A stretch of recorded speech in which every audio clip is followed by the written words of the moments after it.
Hello, I'm Ed Raby, otherwise known as the Rabid Atheist, former pastor turned atheist, now compassionate anti-theist. Welcome to my channel.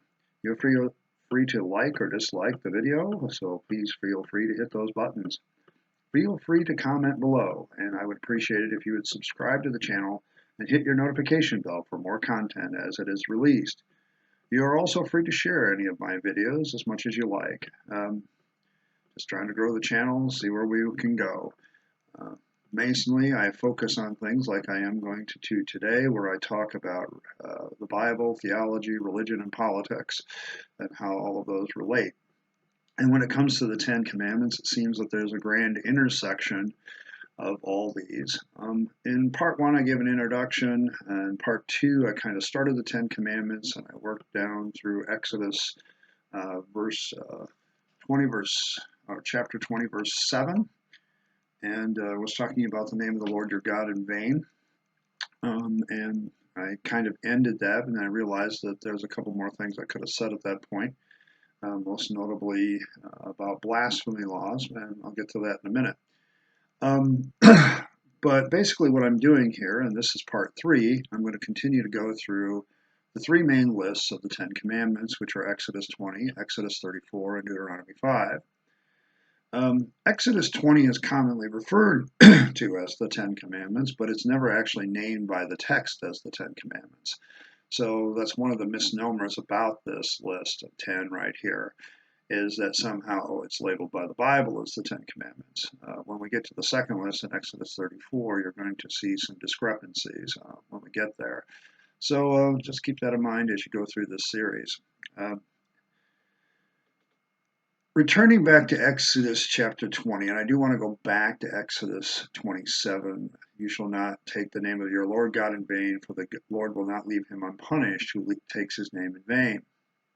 I think I remarked in the last video that, number one, nobody really knows what this means as far as taking the name in vain, or is it carrying it about in vain? Is it about your lifestyle? Is it about cussing and swearing? Is it about all these other things? One of the things I failed to note, which has political ramifications and ramifications on modern law, is blasphemy laws. Blasphemy is where you basically say something against a god or a religion in the wrong place, where there's laws that say you can't do that. It might be noted here that this is probably an interesting example of an attempt to control free speech, because basically you're saying God is so insecure about himself that he refuses to allow other people to speak against what he's doing. You actually kind of see this in the book of Job, which is even older than the Pentateuch. By all scholarly accounts, it's a very old story.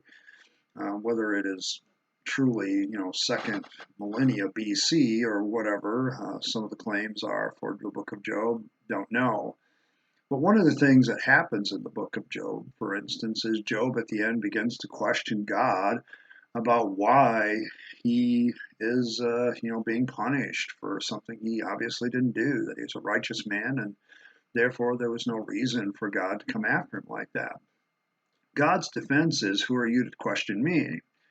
And that's pretty much it. Who are you? I'm the creator. I'm the guy that made stuff. Who are you to question me? Well, I don't know, God. It seems really strange that you would allow the devil to go after a righteous man by killing all of his children, taking all of his stuff, and then somehow justifying it by saying, hey, I'm God, deal with it. That's not the actions of a supreme being who has a really good answer for the problem of evil. That's the actions of a tyrant that says, I just wanted to play with you a little bit while to see if you'd be still loyal to me.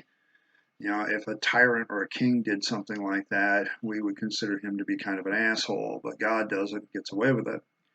How this relates to taking the name in vain, basically God is, once again, concerned about his reputation, and so therefore he doesn't want his people to blaspheme him or go after him. In the modern day, there are countries that allow people to be killed for blasphemy.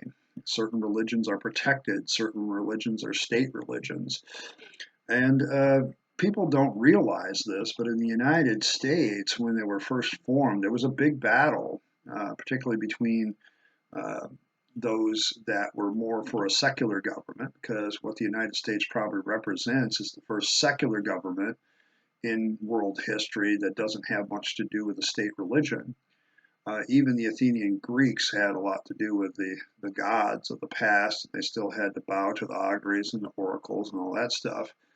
But here in the United States, we created something called the First Amendment, which on the one hand says you can practice any religion you like, but on the other hand, and a big one is, sorry, your religion can't be the chief religion in the United States. There is no chief religion, and there will be no religious guide to the government of the United States. And part of that, of course, is the ending of blasphemy laws. But for a long time before that happened in the United States, various states of the Union, various colonies before we became the United States, had certain religions as part of their state, and therefore they would often punish people for blasphemy or countering the faith. And a lot of these laws even existed after the United States became the United States. Some of the probably the last vestiges of that are what we would come to with the next commandment, which is the Sabbath idea. But what we really have here in Exodus 27 is this idea that God is so concerned about his reputation that he doesn't tolerate people talking against him. It really comes off as a little bit of a dictator that doesn't like to hear bad news. We aren't going to let the bard sing of our exploits in the tavern in a negative, humorous way. We're not going to allow people to be irreverent to our name because we are way too important for that. It is really ultimately the protection of certain ideas against any form of criticism, and that is very antithetical to the United States' First Amendment. Simply true. Exodus 28. Remember the Sabbath day to keep it holy. 6 days you should do your labor and all your work. But on the seventh day is the Sabbath of the Lord your God, and you shall not do any work. You or your son or your daughter, your male or your female servant, or your cattle, or your sojourner who stays with you. For 6 days the Lord made the heavens and the earth, the sea and all that is in them, and rested on the seventh day. Therefore God, the Lord blessed the Sabbath day and made it holy. The idea, once again, of inflicting religion comes in here on a society, comes with Sabbath day laws that existed in the United States. I remember as a kid, even in my age, that there were a lot of companies that weren't open. Even to this day, there are certain special laws in certain states, like you can't buy alcohol on Sunday, or you can't buy alcohol on Sunday after a certain time, so on and so forth. What you end up with is a lot of laws that are based a lot on religious temperance or other religious ideas, but they're not really based on any kind of really rational thought. Now, I don't have a problem with saying, hey, we get 1 day off out of 7. It seems like, giving people a chance to rest up and do their own personal business is not a bad idea. Most people actually get 2. And that's why a lot of times when it becomes to religion, why I think, particularly here in the United States, we consider the weekend Saturday and Sunday, is because, Seventh-day Adventists, Jewish people, and other people have Saturday as their holy day, and other people have Sunday, and it's just a convenience to them and a convenience to everybody else to have a day off. I find now that I'm an atheist, I often get invited to work on Saturdays and Sundays, which is fine by me. It doesn't really bother me. I get other days of the week off, which makes it a lot nicer to get business done. So I don't really have a problem with giving some days off. What I have a problem with is making it a religious reason. That's when the state kind of should not get involved. There shouldn't be a religious reason. Now, whether the state should protect a person's right to free exercise of his religion, and part of that religion is having a certain day off, that's another debatable point. And perhaps this is one case where states' rights should be more influencing than others. But when it comes to the Ten Commandments, what does this really say? Well, I have a couple theological problems with this passage, most notably the idea that an omnipotent God needs to rest in the first place. I mean, what are we saying? During that seventh day, he was a little less omnipotent than he was the 6 days before. But also, this is one of those patent justifications that is patently false. The idea being that God created the earth in 6 days and rested on the seventh harkens back to Genesis. The problem is, sorry, creationists still are unable to convince me, and I have listened to them a lot, desiring to be convinced that they have any good way of how God did this. So if the justification for the Sabbath in this particular case is the 6 days that God worked and the one day that he rested, it is basically based on mythology, which I don't accept. As an atheist, I don't accept mythology unless you can prove the mythology is scientifically viable. I'm sorry, what we see in Genesis 1, which is the justification for this command, is God basically using magic words to create things out of nothing. It gets funny because I watch creationists decry the idea that a universe came from nothing, which is funny because when I was younger, it was the evolutionists who were attacking the creationists for saying that creationists believed in ex nihilo creation, that is, out of nothing creation by God, basically God saying poof and there it's happened. I don't think either side is really condemning the idea of something coming out of nothing anymore. It's just the means by which this has happened. You either believe in the naturalistic forces of physics and chemistry and so on, or you believe in a magic sky daddy that basically whispered an incantation that conjured up the world. Magic. It's either magic or science. And so far, magic has not proven itself to either exist or be demonstrable. Don't get me wrong, I like a fantasy novel now and then. One of my favorite novels of all time is The Hobbit. But that doesn't change the fact that today none of these things are demonstrable. And the creationists can sit there and try to yell at evolution all they want. But evolution doesn't necessarily, even if you debunked evolution, I should say, it wouldn't change the fact that creationism in 6 literal days hasn't proven itself. It's a completely different theory. Just because, say, cosmology, abiogenesis, and evolution could be conclusively proven to be false, it doesn't therefore follow that creation in 6 days is the truth. You have to prove that separately and on its own. If God truly did these things, we should by now be able to figure out a little bit about how he did it, and then also work on a scientific way to demonstrably show that this is true. But we can't. Also within this commandment about the Sabbath is all the idea of everybody resting. Now at this point, it's basically your son, your daughter, your male, your female slaves, your cattle, and everything that stays with you ends up being part of that. You will rest on that day. You will not do any work.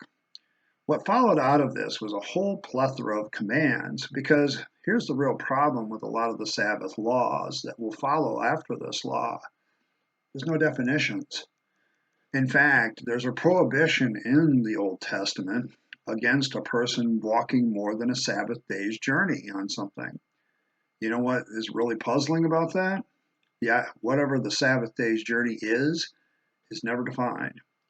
It seems like if you're going to make something so punishable that you would clearly define what you mean, unless you plan on having a moving goalpost as a tyrannical dictator so that you can decide when you want to punish somebody because they violated this law. Then you leave a lot of things vague for you to define later.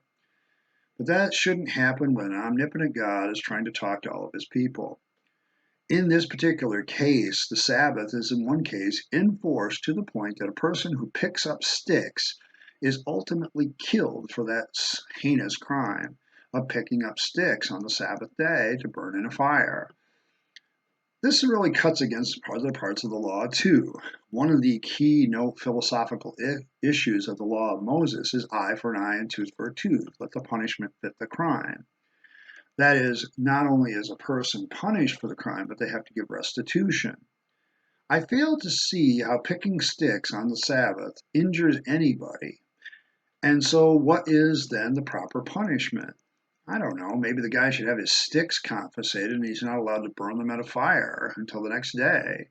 That would teach him to be a little bit more industrious the day before and bring in more sticks.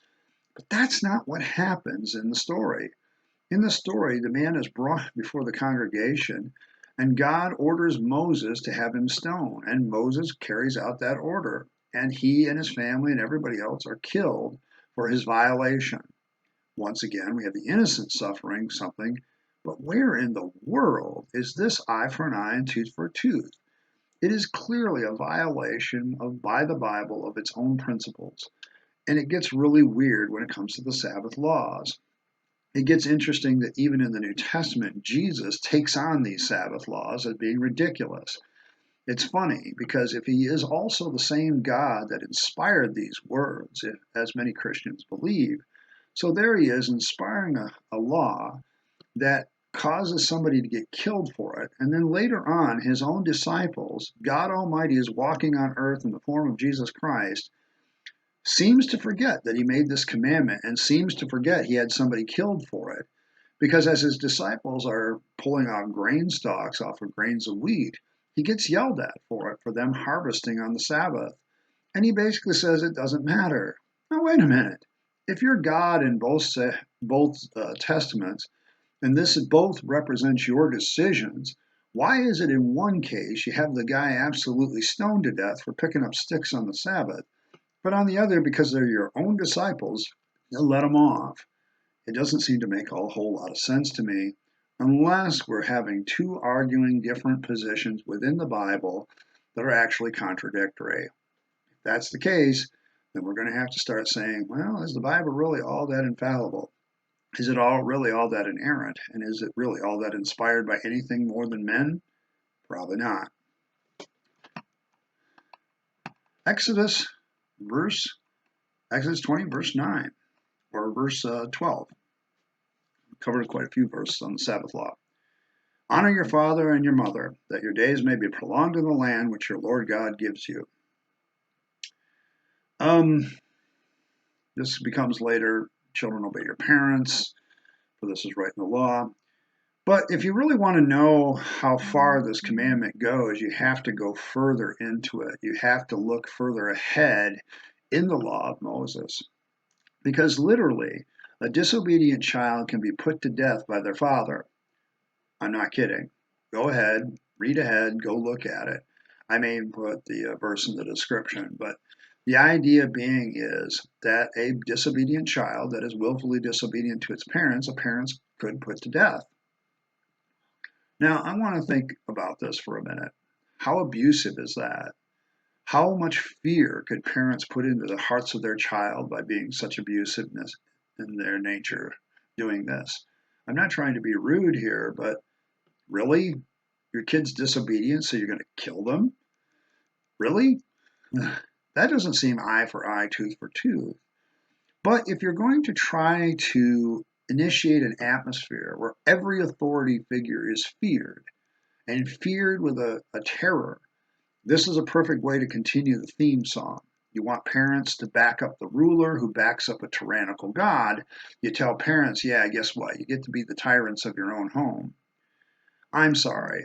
As an atheist, I now believe that if you want to be respected as a parent, go earn it. Go build a better human being. Go help that child become the person that they're supposed to be. But for the love of God, don't stand there and stand on your authority. There's an old expression at work, if you have to stand on your office, it means you've already lost your ability to lead. And if parents have to stand on the fact that they're simply mom and dad without having to earn that respectability with their children, then I would say you fall into the same category. It means you really no longer know what you're doing as a parent, and so you just strong arm your kids into obeying. I don't really see how that's a good thing, and I don't see how that works. It creates a lot of problems for just psychology. You really want your child to walk around growing up with the idea that they should fear and love their parents, that honor is defined as fear and love. So we're saying that the sadomasochistic relationship that exists between God and his people, that exists between a husband and his wife, that exists between the ruler and his subjects throughout the law of God and throughout the Ten Commandments and the Bible, should also be between parents and children. If there's anything that would create an atmosphere of fear, top to bottom so far, it's the commandments that we have covered so far. Everything is about, I'm in charge, you will not disrespect me. In your words, in your actions, in your art, and whatever you do not disrespect me. And in order to get the parents on my side, I'm going to say that that applies to them with their children as well. I'm sorry, this doesn't read like a God who is secure in himself and in his power. It reads like a God who is, shall we say, a little bit insecure and a little bit insecure about his position. And so therefore he comes down hard like a tyrant. This is probably the greatest case and continues to be the greatest case that the Ten Commandments were written by a human beings with another motive besides being good for society. That in essence, they wanted a well-ordered society because people were afraid of the king, because the king was afraid of God, because both the subjects were afraid of the king and God, and because parents are now also going to put fear into the hearts of their children because they could have their children put to death.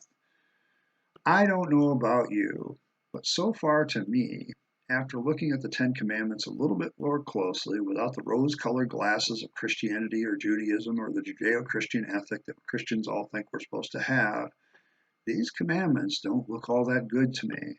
In fact, I would say so far, having hit about 5 of the first 10 commandments in the first list, that the 10 commandments indeed do suck. I want to thank you again for coming by to my channel. I'm out of time here at this point. I will continue on with the 10 commandments from Exodus chapter 20 in part 4. So you're welcome to wait around for that. If it's already dropped, of course, I'll leave a playlist link here at the end so you can go back to the beginning if you need to. Comments have a way of influencing the content of Friday's discussions and videos. I will respond to them when I can. Videos are normally uploaded on Monday, Wednesday, and Friday. That can depend on my work schedule and different things. There's really no set time for those, just Monday, Wednesday, and Friday, whenever they get done and whenever I think they should be posted. I won't tolerate name calling in the comments. You're certainly welcome to demonstrate that somebody is stupid or foolish, but just don't call them stupid or foolish. Be sure to like, subscribe, and get your notifications the way you want. Hit that notification bell, and you'll be notified every time I drop a new video. And hopefully, someday I can convince you to be a rabid atheist like myself. In the meantime, this is Ed Raby, the Rabid Atheist. I wish you a good day, and goodbye.